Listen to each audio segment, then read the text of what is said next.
Mirë se vini në kanalin ton, mos harroni të bëni subscribe dhe të klikoni si përzieles për të marrë njoftimet më të reja. Faleminderit! Këto janë 4 shenjat e para që tregojnë se keni mbetur shtatzën. Për shumë femra, lajmi më emocionues në botë është ai i të bërurit nën. Ko më parë, konfirmimi i një shtatzanie nuk ishte aq i thjeshta në ditët e sotme. Gjithashtu, ju duhet të hamendësonit datën e periodës së fundit ose të shkoni tek mjeku për një test të urinës për shtatzani. Edhe pse veza fertilizohet menjëherë pas marrëdhënies nëse praktikohet në kohën e ovullimit, tani trupi e kupton këtë pas një jave ose më pak. Për këtë arsye, deri atëherë asnjë test shtatzanie nuk mundet të dalë pozitiv. Këtu janë disa nga shenjat të cilat mund të tregojnë se jeni shtatzën. Lodhja. Kjo është një nga shenjat e para të shtatzanisë. Mund të ndjeni lodhje të madhe dhe ju vjen shumë gjumë, veçanërisht mëngjeseve. Ndryshimi në gjoks. Shumë femra provojnë ndjeshmëri të madhe në zonën e gjoksit, mund të dhëmbin dhe gjithashtu janë të ndjeshëm kur i prekin. Gjithashtu mundet të fillojnë të rriten edhe në masë. Njolla gjaku. Edhe pasi jeni konceptuar mund të keni perioda më pak se zakonisht, por në fakt janë njolla. Ndodh kur embrioni është futur në vend. Ndjeshmëria e lartë në nuhatje. Do të filloni të nuhasni më mirë, edhe aroma më të lehta mund t'ju duken shumë të rënda. Kjo mund të ndodhë më së shumti me erërat e ushqimeve. Urinimi shpesht. Do të filloni të urinoni më shpesh se sa zakonisht. Gjithashtu sasia e urinës do të rritet. Lëvizje në zorë. Shtatzania ndonjëherë shkakton kapslok ose diare. Keni humbur periodën e fundit. Mungesa e periodës është shenja e parë e konkrete e shtatzanisë. Shumë teste shtatzanie tregojnë pozitiv vetëm pas ditës që ju prisni t'ju vinin periodat.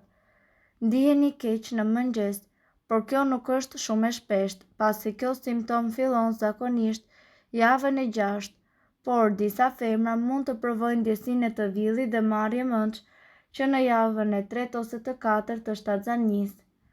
Neps. Mund të keni neps për disa ushqime. Nga ana tjetër, disa ushqime mund t'i urrejni sa t'i shikoni. Vezët, qumshti dhe shpendët janë ushqime që zakonisht femrat shtatzën i urrejnë. Hund të zëna. Kjo është një tjetër simptom e cila zakonisht zgjat gjatë gjithë shtatzanisë. Zona e hundës dhe sinuseve është e bllokuar gjatë tërë kohës, por zakonisht nuk ka mbledhje mukoze. Nga ana tjetër, dhimbje koke. Për shkak të lodhjes dhe problemeve të tjera në mëngjes, dhimbjet e kokës janë të shpeshta tek femrat shtatzën, mundet të jenë të lehta ose të forta. Ëndje. Mundet gjithashtu të provoni ëndje tek duart dhe këmbët. Kavilje dhe kyçet mund të ëndin gjithashtu për shkak të rritjes së tensionit. Gazra. Ky është një problem i shpeshtë i cili ndikon femrat gjatë shtatzanisë. Zorrët prodhojnë më shumë gazra se zakonisht. Kjo mund të jetë e parahatshme, por mundohuni t'i lëshoni gazrat nga trupi. Luhatje humori.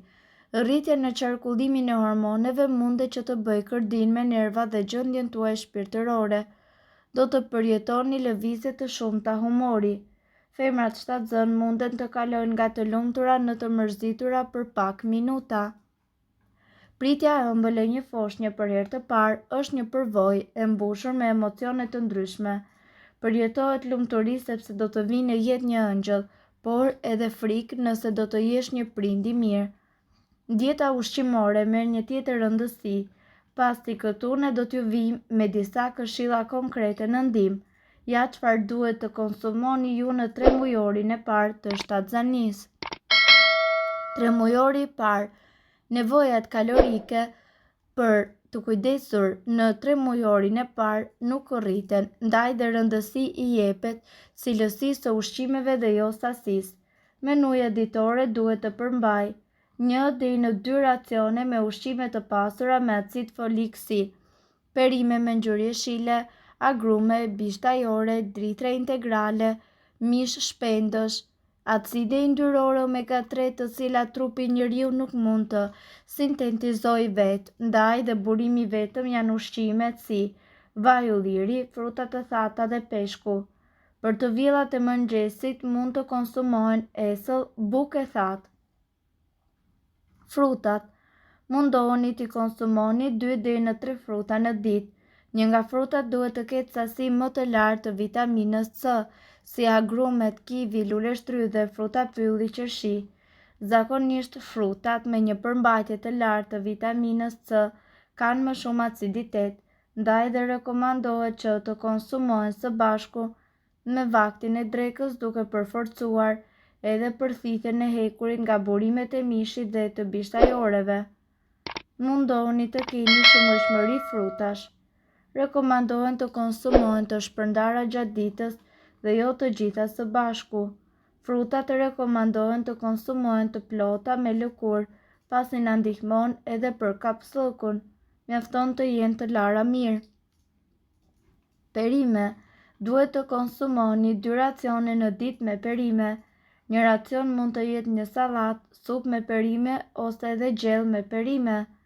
Është e rëndësishme kryesisht në muajt e parë të shtatzanisë të konsumohen patjetër perime me ngjyrë jeshile, pasi janë të pasura me acid folik që ndihmon në forcimin e embrionit tuaj.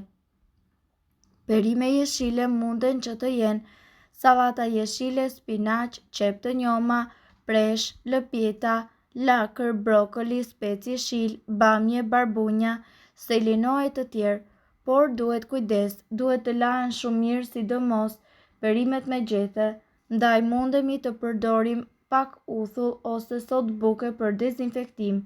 Gjithashtu të perimet të cilat konsumohen të freskëta përthithet më mirë acidi folik.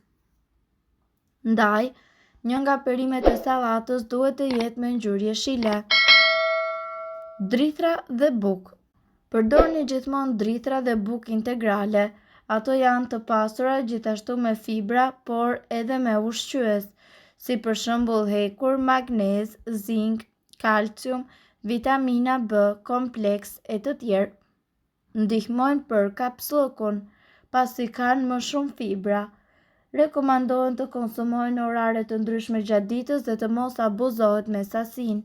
Për shembull 2 feta buke në vakt, 1 filxhan riz ose dritha të tjera, si bollgur, trahana e të tjerë, 80 gram makarona e të tjerë.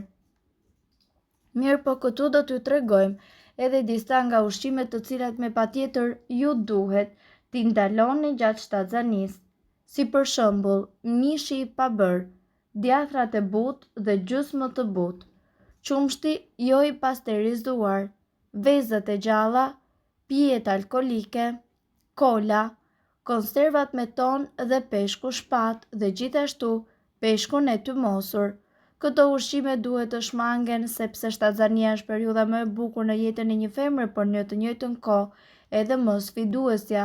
Tashmë brenda jush rritet një qenie re e cila ka nevojë për përkujdesje që në fazat e para të rritjes së embrionit. Për këtë arsye, nënës së re i duhet një regjim ushqimor i shëndetshëm dhe sa më i pasur në vitamina, proteina, minerale, fibra dhe elementë të tjerë ushqyes. Në mendësinë popullore femra shtatzën mundet edhe të hajë gjithçka, mirë po kjo është shumë e gabuar pasi të ngrënurit pa kufi nuk nënkupton domosdoshmërisht shëndet të mirë. Duhet të dini se këto informacione nuk kanë për qëllim të zëvendësojnë ilaçet e përshkruara nga mjeku. Para se të përdorni këto receta të mjekësisë alternative, ne ju sugjerojmë që të këshilloheni më parë me mjekun tuaj. Nëse ndonjë prej këtyre përbërësve ju shkakton alergji, e mira është që të mos i përdorni këto receta të mjekësisë alternative. Nëse doni të dëgjoni video tona që ne postojmë çdo ditë, kliko subscribe. Ju ftojmë gjithashtu të bëni like në video tona nëse i keni dëgjuar dhe pëlqyer ato. Faleminderit që e pat videon ton. Shpërndajni këtë video në profilin tuaj në mënyrë që të informohen edhe shokët tuaj. Faleminderit.